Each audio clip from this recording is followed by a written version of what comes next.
Assalamualaikum warahmatullahi wabarakatuh.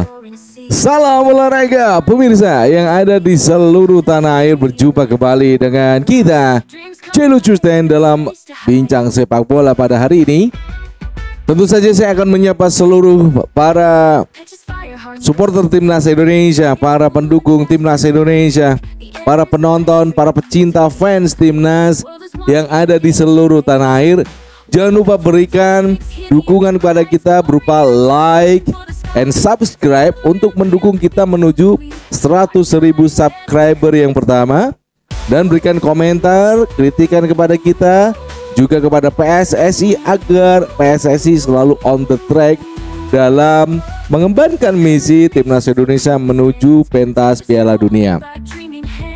Hari ini kita akan membincang tema yang cukup menarik. Setelah 2 hari yang lalu kita juga udah merasakan aura berita kemenangan rasanya ya dalam hati, karena yang ditunggu-tunggu sudah diumumkan oleh PSSI. Erick Thohir beserta jajaran PSSI telah mengunjungi Kemenpora untuk menyerahkan berkas Emiliano Jonathan yang nanti akan diproses sebagai pemain diaspora terbaru. Dan berikutnya juga ada beberapa hal yang harus kita berikan informasi kepada Anda. Kasus Misil Girls yang tampaknya tidak akan dimainkan oleh Austin, pelatih dari Twente, saat nanti akan berhadapan dengan PSV Eindhoven. Jadi pelatih Twente ini mengatakan, ya kami akan memainkan pemain yang memang menginginkan dirinya ada di Twente. Kemudian juga beberapa hal yang bisa kita sampaikan tentang pemain timnas Indonesia yang saat ini berada di klub luar negeri ya.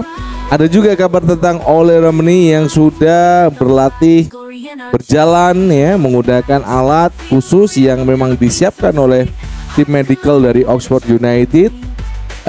Kita tunggu ya keberadaan ataupun kabar dari Ole Romani, karena memang kita sangat membutuhkan Ole Romani. Tapi ya itu, kita nggak bisa menggunakan Ole Romani dalam FIFA Matchday dan juga nanti di kualifikasi Piala Dunia zona Asia round 4 di bulan Oktober. Baik, kita akan membahas tentang pemain yang sudah akan menjadi bagian dari timnas Indonesia, Emiliano Jonathan. Pemain ini cukup bagus ya, 21 tahun. Dalam beberapa pertandingan musim lalu dia masuk di Utrecht itu kan di paruh musim dari Vitesse Arnhem.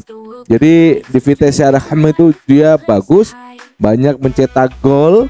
Separuh musim yang lalu dia gunakan untuk adaptasi dengan tim yang ada di Utrecht sendiri.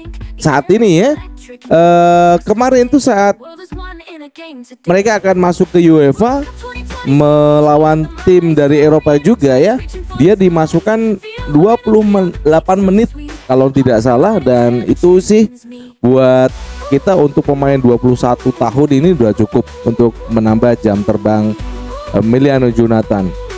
Kita juga membahas bagaimana media-media Vietnam ya yang sudah langsung memberitakan di media sana ya, di media negara Vietnam, dengan kehadiran Emiliano Jonathan ini mereka yakin Indonesia bakal lolos Piala Dunia.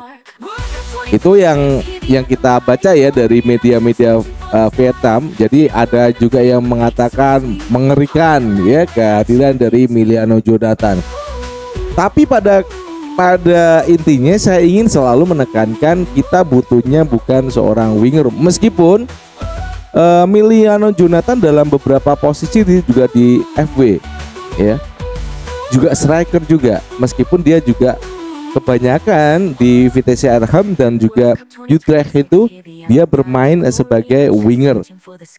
Nah, kalau kita melihat Emiliano Jonathan itu sebagai winger, maka kita akan membahas bagaimana nanti Marcelino Ferdinand akan berada di mana.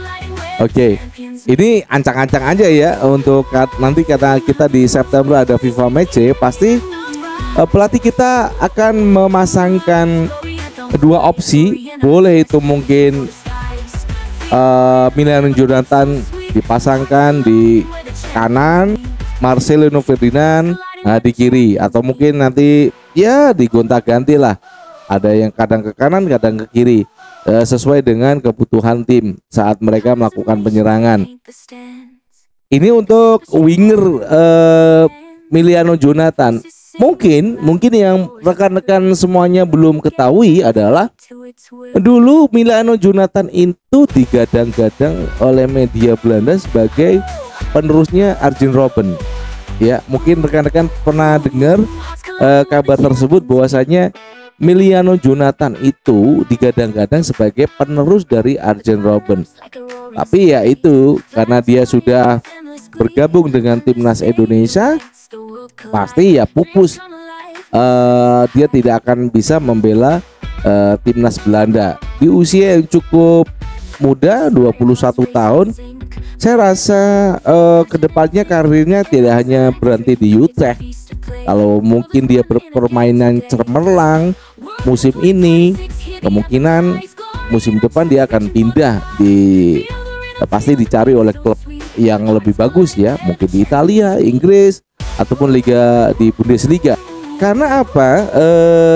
Melihat apa yang sudah dimainkan oleh Emiliano Jonathan, itu memang ya sebagai pemain muda dia punya mental yang cukup bagus. Mentalnya bagus, keren ini anak ya. Cuman ya itu tadi, sebelum dia bermain secara penuh ya setengah musim, separuh musim kemarin, musim lalu ya, 2024-2025, dia itu sebenarnya cedera di VTC Arnhem. Kemudian dia melakukan pemulihan dan di separuh musim itu dia tampil bagus. Banyak gol yang dicetak oleh ini anak dalam kompetisi kasta kedua Liga Belanda. Dan setelah mereka kembali begitu di separuh musim, golnya juga banyak tendangan dari kotak penalti. Itu yang sering saya lihat dari nih anak Emiliano Jonathan. Dia memang kalau bahasa kita apa ya, dia mungkin sniper ya. Kita punya sniper baru dalam sosok Emiliano Jonathan. Apakah nanti dia dari luar kotak penalti lewat tendangan, itu ya mungkin aja bisa dilakukan oleh nih anak dalam ingin ya mengkreo sebuah serangan ke daerah lawan. Apapun hasilnya nanti, tentu saja saya harapkan Patrick Kluivert juga tidak hanya berfokus pada nih anak, karena kita butuh juga striker yang secara jam terbang, dia punya jam terbang yang cukup banyak, karena kita butuhnya memang striker di depan. Meskipun ya di dua sisi ini, di kiri dan kanan, kita ada Marcelino Ferdinand dan juga Emiliano Jonathan. Ya nih dua anak ini sebenarnya tajam, tapi kan tidak bisa menggantikan peran dari seorang striker. Yang penting mudah-mudahan dengan datangnya Emiliano Jonathan itu bisa menambah squad, bisa menambah kekuatan kita lini serang di kanan, sehingga kita benar-benar bisa tampil maksimal, percaya diri nanti saat di FIFA Matchday dan juga kualifikasi Piala Dunia round 4. Oke, selamat berjuang Emiliano Jonathan dan welcome to Indonesia. Jangan lupa berikan like dan subscribe untuk mendukung kita menuju 100.000 subscriber yang pertama. Berikan kritikan, masukan kepada kita, kepada PSSI juga. Wassalamualaikum warahmatullahi wabarakatuh. Salam olahraga and ciao, bye bye.